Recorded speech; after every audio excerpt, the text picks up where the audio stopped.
Hey, it's Arrow, and this is Frag, asking the questions and then questioning those answers. I defrag vocally while taking a long walk through a forest in beautiful South Charlotte, North Carolina.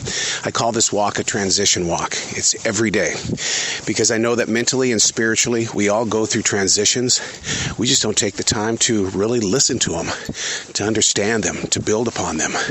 And that's what defragging is. You get to break it down. You get to ask the questions and then question the answers. This is defrag. I'm a defrag journalist as well as a vocalist. The journal really has nothing to do with what we do on this podcast. This is in the forest. This is your mind, body, and soul are actively involved with the environment. Like right now, I'm staring at this gorgeous, gorgeous lake. It's wintertime. We have no snow on the ground, but it's only 47 degrees out here. There are no leaves on the trees. But I look at this lake every single day, and I see the wildlife that's all around it. Those things speak to me spiritually. Those things are little seeds, basically, that I plant inside my soul so that I can carry them throughout my day when I don't have the beauty of this forest with me. I just want to make sure that it never leaves me. Now, it may leave my sight, but it's not going to leave me. Today, I would like the defrag subject to be on when you're not in the mood to defrag, when you don't think you've got what it takes to defrag, when there are things standing in the way of asking those questions and then questioning those answers. One of the things that blocks you is the content that you continuously place inside your mind, body, and soul. And what I mean by the content, it's like you're on the web, or maybe you could be going through the same situation that I am, which is, new age equipment for the recording studio, not talking with the stuff that I've had for a while. So it's disappointing to a creative mind. And so the subject of wanting to defrag is like, no, I'm not in the mood for this. Okay, let's defrag that. Let's see how we can work with the modern day equipment, with a modern day of thinking, in the way of going, okay, I understand you've got a situation here that is controlling your interest in podcasting. But it can't be in total control of your mindset. Your mindset is always locked on growing forward. Many people don't understand that term, growing forward. You mean going forward, right? No, we're growing. We're constantly growing forward. That was an idea that came to me while I was in martial arts, and it was like, okay, this is what I'm going to do, is that I'm not going to go forward toward my third-degree black belt. I'm going to grow toward it so that I can figure out how to understand the walk and the way of a martial artist. It's not about kicking. It's not about punching. It is physically and mentally a way of life. So, what does this have to do with defragging?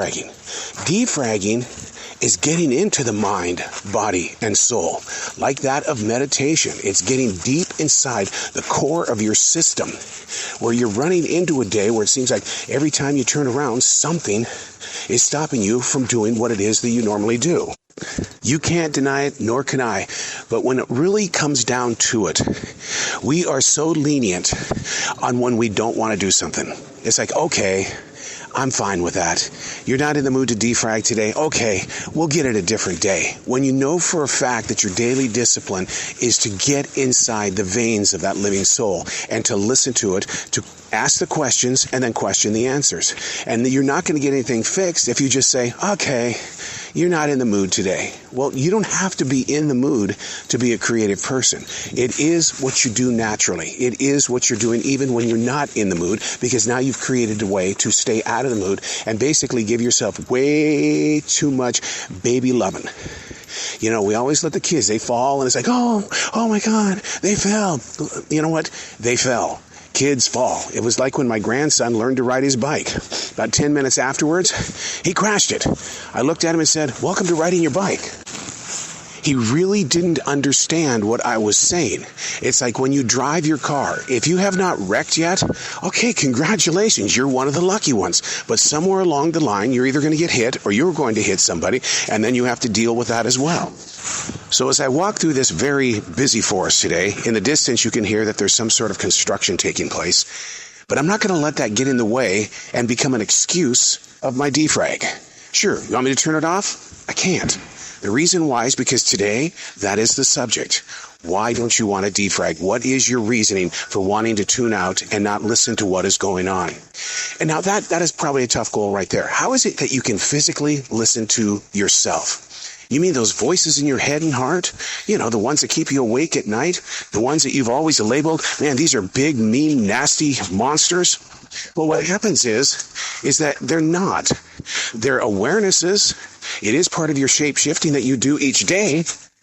And what you have to do is you have to learn to work with them by understanding, okay, this is the reason why I got into this mindset. But if I know of a way to peacefully work my way through a blockage, then the first thing I'm going to do is I'm going to stop giving myself permission to quit. It's not about quitting. It's about growing forward. Physically say that and say it this way. I'm going to go forward or I'm going to grow forward. Okay, so you're not in the mood to write today. You're not in the mood to go in the kitchen and do the dishes, to take out the trash. You got some procrastination going on. I get it. It's all natural.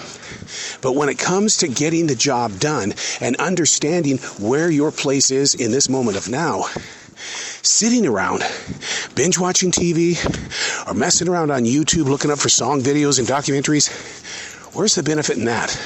You're not getting that time back. So the question again, right back to the very beginning, the reset. The subject today is defragging. Why aren't you in the mood to defrag? I let digital technology kick my butt. I let my failure of understanding modern day digital technology to kick my butt. I'm down on myself. I've watched the videos. I think that if I watch the professionals, I too can become a professional. No, I had to make an agreement with myself. On your next day off, you're going to make a trip to Sam Ash or the Guitar Center, and you're going to find out what's going on. You've got to create the plan and then the execution. The execution is what helps keep the mind growing.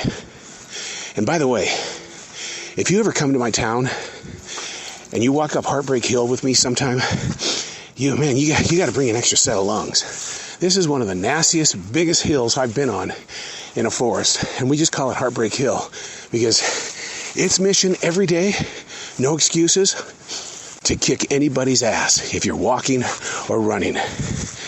Yeah, be Heartbreak Hill. Always be present. Let people know who you are in the presence of your now. I'm Arrow, and that's Deeper.